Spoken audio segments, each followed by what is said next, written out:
Hello Brian, আসসালামু আলাইকুম। আমি ঝুমু। আজকে তোমাদের সাথে একটু ডিফারেন্ট টাইপের একটা আই মেকআপ শেয়ার করব। গতানুগতিক আমি যে টাইপের আই মেকআপ করি এর চেয়ে বলতে পারো একটু ডিফারেন্ট হবে। ফার্স্টে একটা বেস কালার নিয়ে খুব ভালোভাবে লিডে শেপটা অ্যাপ্লাই করে নিচ্ছি। দেন হচ্ছে আউটার কর্নারে একটু ডার্ক টোনের কালার নিয়ে সেটাও খুব ভালোভাবে অ্যাপ্লাই করে নিচ্ছি। কালারটা মানে যতক্ষণ পর্যন্ত ব্লেন্ডিং না হবে ততক্ষণ পর্যন্ত ব্লেন্ড করতে হবে। অ্যান্ড লোয়ার পোর্শনও সেম একই কালার অ্যাপ্লাই করতে হবে। আর কালারটা হচ্ছে বেশ কয়েকবারে অ্যাপ্লাই করতে হবে। ফার্স্টেই হচ্ছে খুব বেশি কালার একবারে ইউজ করা যাবে না।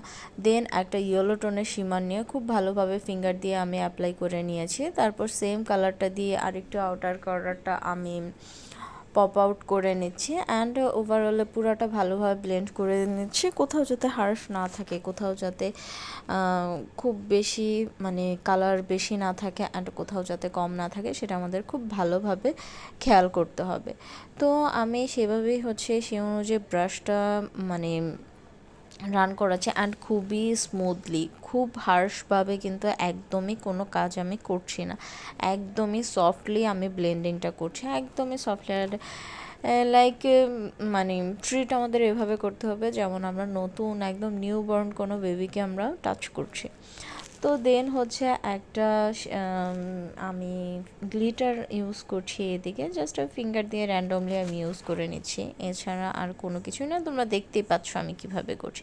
একদমই সফটলি বসিয়ে নিচ্ছি। আমি যেহেতু অতটা পিগমেন্টেশন চাচ্ছিলাম না, দ্যাটস ওয়াই আমি এদিকে কোনো গ্লিটার গ্লু অ্যাপ্লাই করিনি। তো তারপর হচ্ছে লাইনার পয়েন্টটাতে খুব র্যান্ডমলি একদম চিকন করে একটা ব্রাশ দিয়ে জাস্ট ড্র্যাগ করে নিচ্ছি। এছাড়া আর কোনো কিছুই না, এরকম না খুব ডার্ক টোনের কোনো কালার ইউজ করেছি, জাস্ট নর্মালি একদমই একটা ডার্ক ব্রাউন কালারের মতো নিয়ে জাস্ট র্যান্ডমলি আমি ড্র্যাগ করেছি। আর সেমটাও হচ্ছে লোয়ার পোর্শনটাতেও আমি করছি। আমি বলি ব্রাশ দিয়ে যদি ফ্ল্যাট ব্রাশ দিয়ে আমরা মানে যদি একটা কি বলবো একটা যদি ড্র্যাগ করে নিই, লাইন ক্রিয়েট করে নিই, তাহলে বিগিনারদের জন্য লাইনার ক্রিয়েটের জন্য খুবই ভালো হয়। কারণ লাইনার শুরুতেই যদি মানে একটু মোটা চিকন হয়ে যায়, খুব একটা ঝামেলায় পড়তে হয়। তো র্যান্ডমলি যদি একটা ব্রাশ দিয়ে দেন আইশ্যাডো দিয়ে এভাবে করা যায়, তাহলে আমার মনে হয় না খুব বেশি ঝামেলায় পড়তে হবে। বলবো বিগিনারদের জন্য খুবই ভালো। আর যেহেতু আমি হচ্ছে লোয়ার লাইনারটাও একটু মানে লম্বা করেই টেনে নিচ্ছি, তো দ্যাটস ওয়াই আমি এভাবেই করে নিচ্ছি, তাহলে আমার মনে হয় বেটার হবে অ্যান্ড সুন্দর হবে দেখতে। তো আমি সেভাবেই করছি। আমি বারবারই হচ্ছে ফ্রেমের বাইরে চলে যাচ্ছিলাম, আমি একদমই খেয়াল করিনি এই ব্যাপারটা। তো তারপর আমি লোয়ার পোর্শনটা আলটিমেটলি এভাবে ডান করেছি। এটাও একদম ফুললি শেষ হয়েছে এই ব্যাপারটা এরকম একদমই না। তো ইনার কর্নারটা ফার্স্টে হাইলাইট করে নিচ্ছি, তারপর ব্রাবনটা হাইলাইট করব।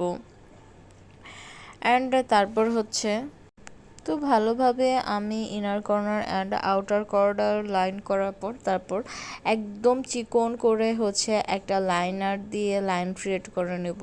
উপরের পোর্শনও ট্রাই করব অ্যান্ড লোয়ার পোর্শনও ট্রাই করব। অ্যান্ড এই জিনিসটা তোমরা দেখতে পাচ্ছ আমি খুব ভালোভাবে সেট করার পর তারপর সেম আবার একই কালার দিয়ে এটা ভালোভাবে করে নিচ্ছি, ড্র্যাগ করে নিচ্ছি, যাতে মানে কোনো হার্শ যাতে না লাগে। এই জায়গায় বেশি এই জায়গায় কম একদমই যাতে মনে এরকম একদমই না মনে হয়। দেন এখন হচ্ছে আমি একটা লাইনার দিয়ে হচ্ছে সবচেয়ে বেটার হয়, লাইনার দিয়ে লাইনটা করে নিতে পারলে।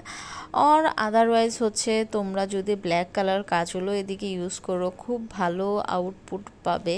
আর আমি বলবো ব্ল্যাক কালার কাজলগুলো যদি যেই মানে পমেট যে কাজলগুলো ওগুলো যদি ইউজ করো অলওয়েজ একটু লিকুইড করে দেন হচ্ছে চোখে ইউজ করবে, তাহলে হয় কি খুব মানে ভালোভাবে বসে অ্যান্ড পিগমেন্টেশন খুব ভালো পাবে অ্যান্ড কোথাও বেশি কোথাও কম একদমই প্যাচি মনে হবে না। অ্যান্ড ওভারঅলে আউটপুটটা খুবই ভালো আসবে। এটা শুধু আমি কাজলের ক্ষেত্রেও বলবো না, আইব্রো করার ক্ষেত্রেও সেমটা বলবো। এখন তো লিকুইড করার জন্য হচ্ছে অনেক টাইপের ডুরালাইন অনেক ব্র্যান্ডের পাওয়া যাচ্ছে। তো যেটা তোমাদের বাজেটের মধ্যে অ্যাফোর্ডেবল ওগুলো নিয়ে হচ্ছে যদি কাজটা কমপ্লিট করা যায় তাহলে খুব ভালো হয়। অ্যান্ড দেন হচ্ছে আমি আরেকটু এই ব্রাশটা দিয়ে হচ্ছে আউটার কর্নারটা হাইলাইট করে নিয়েছি, মানে একদমই কম বেশি যাতে কোনো দিকে না হয়, সব দিকে যাতে সুন্দরভাবে স্মুথলি যাতে করতে পারি। অ্যান্ড সেমভাবে আবার একটু করে নিচ্ছে। দেখো আজকের ভিডিওটা বলতে পারো অন্য সব ভিডিওর চেয়ে একটু বড়। এই কাজটা দেখা যায় খুবই ইজি, বাট করতে গেলে হচ্ছে একটু মানে ডিফিকাল্ট অ্যান্ড ডিফারেন্ট তো হবে। অ্যান্ড ওভারঅলে ল্যাশটা আমি কমপ্লিট করে নিয়েছি। অ্যান্ড কাজল টাজল সব কিছু পরে কমপ্লিট করার পর আমার আই লুকটা কিন্তু এরকম এসে দাঁড়িয়েছে। তোমরা কিন্তু পূজায় চাইলে এই টাইপের আই মেকআপ করতেই পারো, বাঙালিয়ানা সাজের সাথে খুবই ভালো।